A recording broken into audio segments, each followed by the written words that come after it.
Goeiemôre. Dit is vandag die 12de Junie. Ek is Estie Geldenhuys en dis regtig vir my 'n uitdaging om hier buite in my tuin te staan, maar dis my so lekker om, ek wil dit nie in die huis doen nie, so hier is ek in my tuin en ek kry lekker koud, maar moenie worry nie, op die 22ste Junie sal die son weer draai, en dan word alles weer so stadig en warmer. Maar ek is besig om met jou te gesels oor die wonder daarvan dat elkeen van ons uniek geskape is.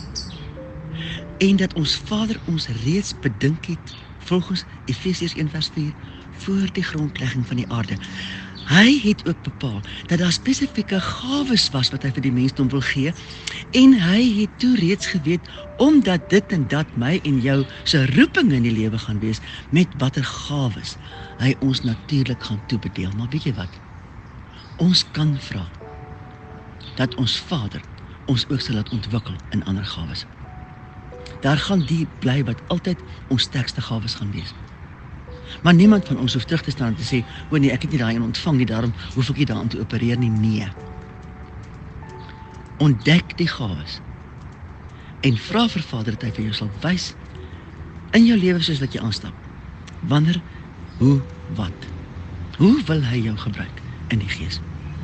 Dankie Vader, dat ek nou kan vra met hierdie aanbieding, dat u asseblief in my vooruitgaan, dat u asseblief, waar ek het miskien krom en skeef aanbied, draai u dit asseblief reg in elkeen se gedagtes en elkeen se gees. Help ons Vader, ek bid vir 'n nuuskierigheid en vir 'n honger vir myself en elkeen wat saam met my oor hierdie dinge dink. Maak ons honger daarvoor om regtig te verstaan hoe u my wil aanwend. En Vader, dat ons die geloof sal hê om te vra vir dit wat ons ervaar, ons nodig het om te vra. Ek vra dit in die naam van Yeshua. Amen. Nou ja, ons gesels oor die gawes van die Gees. Ons het reeds gepraat oor die woord van kennis. Nee, eers die woord van wysheid en toe die woord van kennis en ook onderskeiding van geeste. Nou is ons by die tweede bondel van 3. En hierdie 3 wil ek nou net vir jou gou lees uit 1 Korinte 12 vers 9 en 10. Aan 'n ander weer het hy gegee geloof. Dis wat ons vandag gaan bespreek. Geloof, onthou dis 'n gawe. Gawe van geloof. Deur dieselfde Gees. Aan 'n ander genadegawes van gesondmaking. Deur dieselfde Gees. Aan 'n ander werkinge van kragte. En dit is dan ook, word nou ook verwys in die woord as 'n krag om wonders te doen. Maar ek wil 'n vreemde vraag vra vandag. Het jy al ooit daaraan gedink dat 'n mens, enige mens, wat pas die keuse gemaak het om te glo in die verlossing van ons Messias, Jesus wat die Christus is, nodig het om te bid vir die gawe van geloof? Kom ons wees eerlik.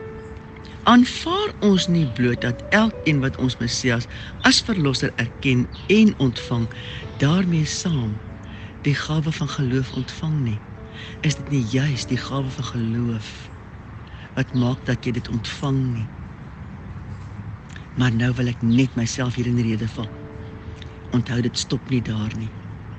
Elke gawe het die gawe om te groei en kan sterker word in ons. So hierdie gawe om te glo, ja, dit bring ons in die teenwoordigheid van, want as ons nie glo nie, kan ons nie in die Vader se teenwoordigheid kom nie. So dis die stap 1. Maar jy weet, dit is soos iemand wat leer klavier speel. Eers speel jy ping, ping, ping, en uiteindelik speel jy Chopin. Dit moet ontwikkel. Is daar 'n verskil tussen gawe van geloof en gawe van geloof? Waarin vind geloof sy beslag? Geloof in die enigste lewende God is tog die kern van wat ons sien as Christelike geloof. Nie waar nie? Daarmee wil ek ook dink, weet jy, as my soms so in jou kar ry, ek kan baie kere, as die verkeer druk is hier in Pretoria, dan sit ek so by 'n verkeerslig en wag, dan kyk ek so na die mense in die karre rondom my. Hy weet, dan spreek ek soms so 'n woord oor hulle uit. Sal hulle dalk my lewe nooit ontmoet nie, Maar ek sien daai persoon en dan vra ek Vader, en dit is die lekkerste om te vra, gee vir hierdie persoon, as dit nog nie het nie, die gawe van geloof. Kom ons hoor 'n bietjie wat staan geskrywe in Hebreërs 11. Ek lees van vers 1 tot 3 en dan ook vers 6. Die geloof dan is 'n vaste vertroue op die dinge wat ons hoop. 'n Bewys van die dinge wat ons nie sien nie. Want daardeur het die mens van die ou tyd getuies ontvang. Deur die geloof verstaan ons dat die wêreld deur die woord van God toeberei is, sodat die dinge wat gesien word, nie ontstaan het uit sienlike dinge nie. En dan vers 6. En sonder geloof is dit onmoontlik om God te behaag. Want hy wat tot God gaan, moet glo dat hy is en 'n beloner is van die wat hom soek. Vir 'n oomblik, hou net vas aan die gedagte dat daar 'n verskil is tussen geloof en die volgende twee wat kom. Die genadegawe van gesondmaking en die werking van kragte. Albei daardie twee begin ook by geloof. Maar dit is 'n, kan ek so platvloer sê, next level. So ons moet net weet, sonder geloof, hierdie aanvanklike gawe van geloof, gaan ons net mooi nêrens kom nie. Weet jy, is dit moontlik dat die mens so maklik droog maak deur uiters belangrike dinge verkeerd te interpreteer. En tog wil ek deur 'n voorstel of twee myself en vir jou wat na my luister stimuleer om dieper te dink. Ek het hier 3 dinge neergeskryf. Sal dit waar wees om te beweer dat juis geloof in die kern staan van die Christendom. Die wat glo in Christus, het geloof in die bestaan van God die Vader, God die Seun en God die Gees. Tweede gedagte. Die wat in God die Vader glo, sy geloof is daarin gesetel, dat hy die skepper van alle dinge is, en dat hy steeds alle dinge in stand hou. Derde gedagte.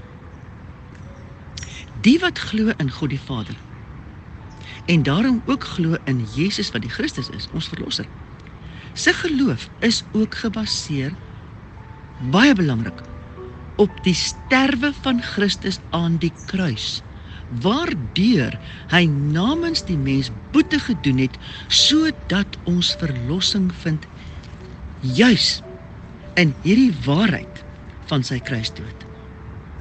'n Vaste vertroue op die dinge wat ons hoop, 'n bewys van die dinge wat ons nie sien nie.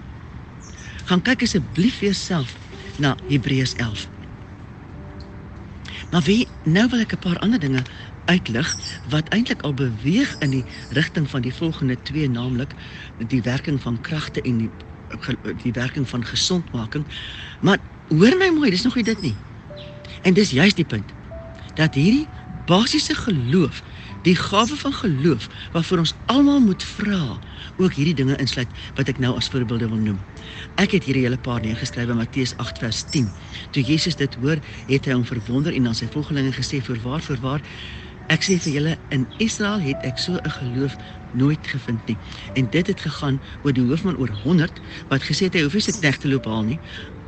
Hy glo, as Jesus net nou oor hom spreek, dan sal hy gesond word, nee. Dan is daar Matteus 9 vers 2, gaan weer oor die verlamde man wat weer geloop het. En hulle het 'n verlamde man wat op 'n bed lê na hom gebring, en toe Jesus hulle geloof sien, sê hy aan die verlamde seun, hou goeie moed, jou sonde is jou vergewe. Hier is 2 geweldige dinge wat mense eintlik 'n naweekkamp oor kan hou. Toe Jesus hulle geloof sien,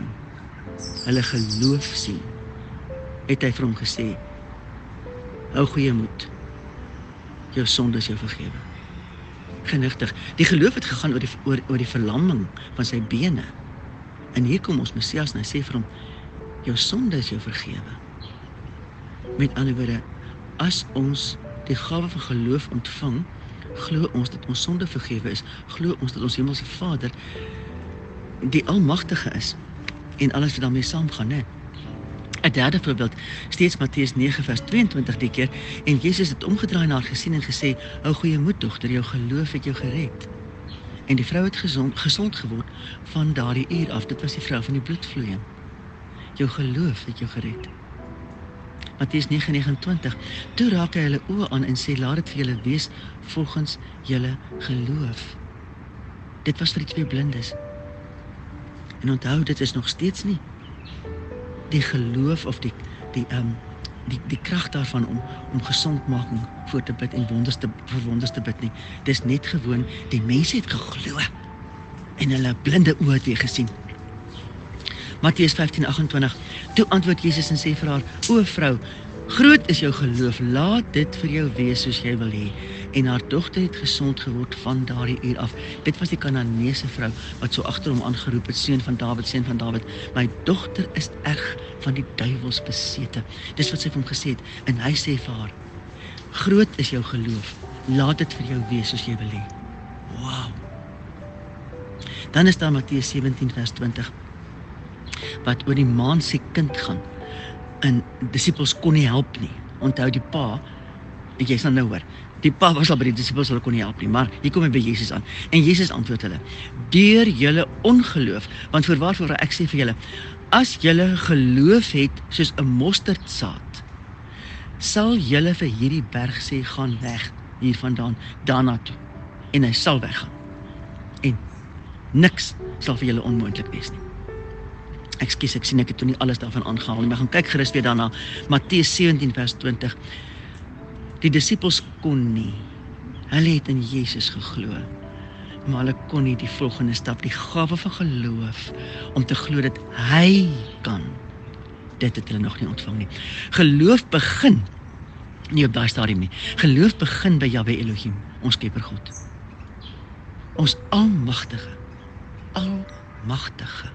dink oor die woord, almag kan enige iets. 2 Korinte 5 vers 7, want ons wandel deur geloof en nie deur aanskouing nie. Geloof stel geen vertroue in menslike dinge nie of inkomste nie. 2 Korinte 4 vers 17, want ons ligte verdrukking wat vir 'n oomblik is, bewerk vir ons 'n alles oortreffende ewige gewig van heerlikheid. Omdat ons nie let op die sigbare dinge nie, maar op die onsigbare, want die sigbare dinge is tydelik, maar die onsigbare is ewig. Selfs wanneer dit lyk of alles skeefloop, sal ware geloof in God bly staan.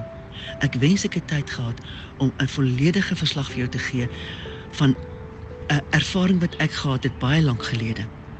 Ek was in 'n motorongeluk, 'n vrou het my vasgery van vooraf, baie ken dalk al my verhaal, maar ek was ongehoorsaam, nie 'n veiligheidsgordel gedra nie, en die slag het my uit my stoel geruk, sitplek geruk, en my voorkop het die voorruit van my kar gebreek, sodat daar glasstukke agterna uit my voorkop geskrob moes word met 'n borsel.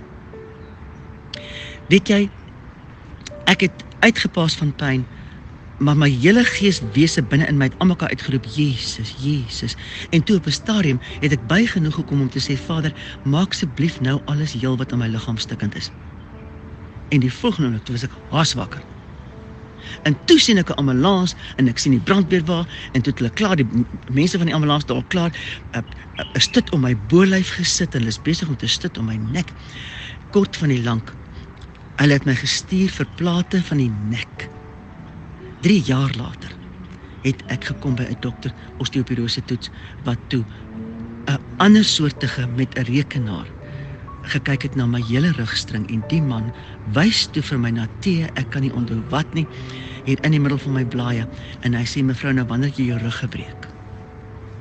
En daai dag het ek besef, in die motorongeluk het ek my rug gebreek, en ek het eenvoudig gevra, Vader, maak alles heel, dit was my woorde, wat in my liggaam stikkend is. En weet jy wat? Hy het uit 'n rug laat aangroei, omdat ek gevra het. Geloof begin by ons Skepper God. Romeine 21, Want sy onsigbare dinge kan van die skepping van die wêreld af in sy werke verstaan en duidelik gesien word, naamlik sy ewige krag en goddelikheid, sodat hulle geen verontskuldiging het nie. Romeine 1 vers 20. Gaan ponder asseblief op hierdie skrif. Glo ek en jy is op wat ek nog vir jou wil vra, dat hierdie Skepper God bestaan, dat die woord oor hom die waarheid is, dan moet ons ook glo dat hy vir ons, vir my en jou, die gawe van die geloof kan gee. Nie sodat ons grand en oulik kan wees, nee, maar terwille van die uitbreiding van sy koninkryk. Vader God, dankie dat U is. Jahwe Elohim, U is. En U is 'n waarmaker van U woord. Ons loof en eer U.